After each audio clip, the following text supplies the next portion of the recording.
Okay, in the previous video, I've talked about how to make a research and how to make a target user and the design principle, just a little bit of design principle and mind map, as you can see, and the copywriting. Okay, so this is the process that I am doing for my website. The website is already done. You can see it with my name, ahinta.com, and but this is I am just showing you how I made a website, how I made my own portfolio website.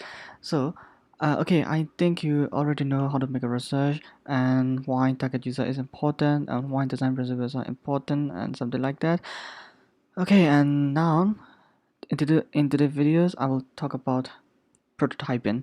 So before making a website, we need to make a prototyping because it is what matter.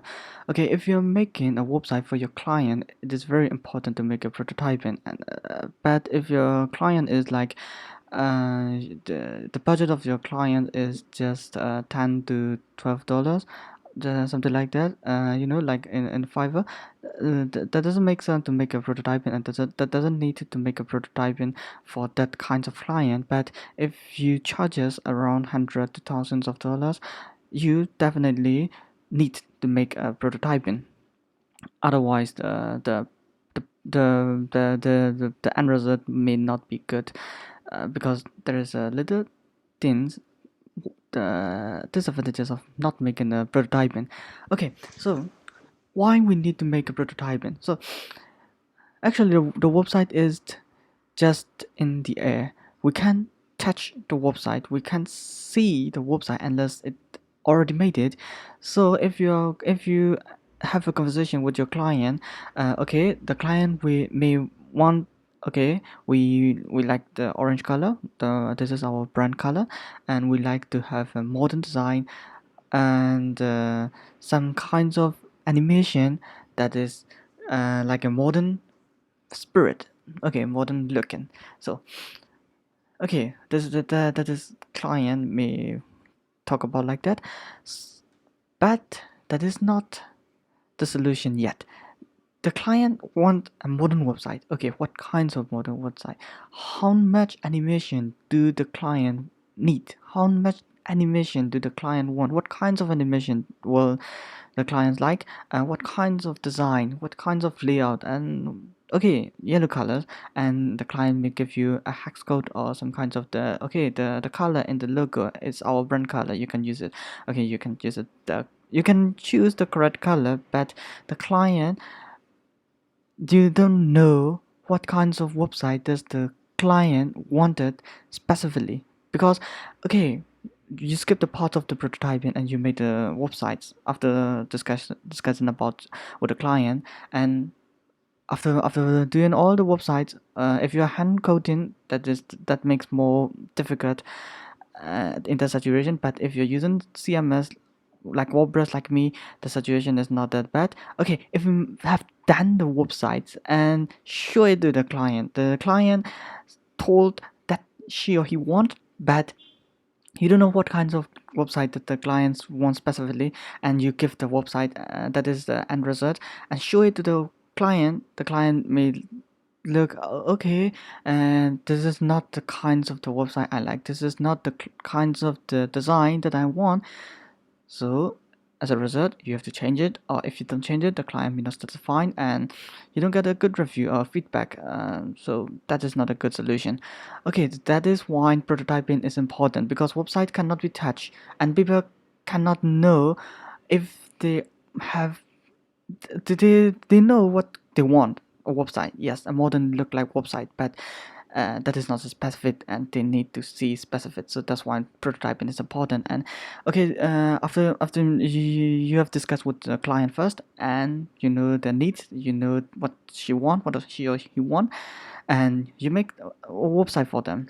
Okay, you draw the prototyping like this one, wireframes, and okay, we put the text here, photos here, and something like that. This, but the client see this, okay, but she or he didn't see it clearly. that's why we need low fidelity prototyping. Low fidelity prototyping is easy to change. And not like a real website. If you have done with Elementor Pro and some and hand coding everything, that is a long process and that takes more time. So if the client doesn't like your end result, the website that already done, you have to change it again, and that is massive time. So you don't want to get that error. So my point is, just do a prototyping first. Show the client, does he or she like the design? Okay, if he or she doesn't like, if the client doesn't like the prototyping, just change it. Just change. Okay, they may get a feedback like, okay, the navigation bar, the hamburger menu is too big. The hamburger menu design, they want to change the hamburger menu. No, they like to put this hamburger menu into right side or left side or something like that, and the photo is a little bit something like that, and and you will change it in the design, because changing the design in the design tools like Affinity or Figma or Adobe XD is easy, and it's not entirely easy, but it is more easy to change rather than after doing all the process of a website, because doing a website is takes more time than changing the design. You get it if you are already done with making a website, but if you don't making a website yet, it's a little you might not get sometimes some of the concept, but trust me, just do a prototyping. Okay, so in prototyping there are actually two. There's a low fidelity and high fidelity prototyping. Before making a low fidelity prototyping, you need to make a wireframe design. A wireframe design is just a sketch or a blueprint of telling how you will put things like that. In this wireframe prototyping, you will say, okay, this is a logo, this is a hamburger menu, this is text section, this is a image, where you will put it something like that, and etc etc etc, and you can see and in the body part you will see a footer. Okay, after making a wireframe design, you can't show it directly to your client, because the client may not imagine the website in their eye yet, because the client is not a designer or the web expert. They may use a website daily in their life, but they can't visualize it yet. So you need to make a low fidelity prototyping. That is why low fidelity prototyping is important. In the low fidelity prototyping, that is much more, a little more detailed. It's actually like a website, except it is not a website. It's just a design, but it is a complete design. So a logo into this one, and a hamburger menu is a little bit in this photos. Yeah, it's okay. And the text. Okay, that's why we need to make a copywriting first, because some of the people did the design first, and then they made the copywriting, they made the tag the content later. But I don't like that way. I think content is more important than the design, because the design is the good design is important, yes, and it can attract the clients or the user or visitor, but without the good content, it is not that great. So the content is also important. So you need to write the content first, and put the context into the wireframe text section, and the text section into the low fidelity prototyping. And here you go. This is the low fidelity prototyping. Okay, so there's the another types of prototyping that is called high fidelity prototyping. So the difference between low fidelity and high fidelity is the high fidelity is actually more like user experience. But in low fidelity prototyping, you can click the button. You can click it, but there's no things appear. There's no interaction there. Okay, if you scroll there, you just scroll in the design, and not get the real feeling of scrolling a real website, not a real and design feeling. So if you want to know, if you want to get a great user experience websites or applications or something like that, you need to make a high fidelity prototyping, and you need to show it to your clients. That's the client may know, okay, this transition is a little weird, this transition is too dizzy, and they may give a feedback, and you have to change the transition again, you have to change the interaction again. So okay, something like that. So in the end, but there is a case that high fidelity prototyping doesn't need, that your client budget is low, not that low like 10 or 20,000, $100, sorry, tens or $20, like a 100 or 200 bahts. It's just a low budget, and you don't need to give that kind of client to a high fidelity prototyping, and that shouldn't be, because a high fidelity prototyping take more time than wireframes and low fidelity design, and that is actually websites, not a real website, but that is the end result.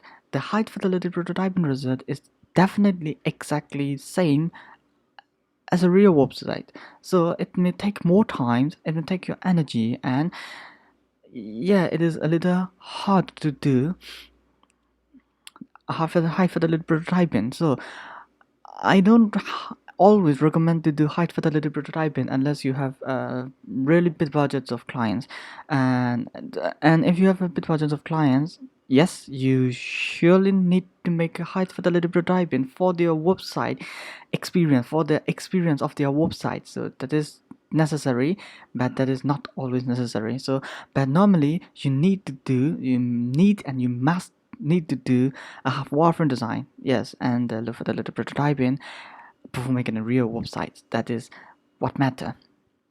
So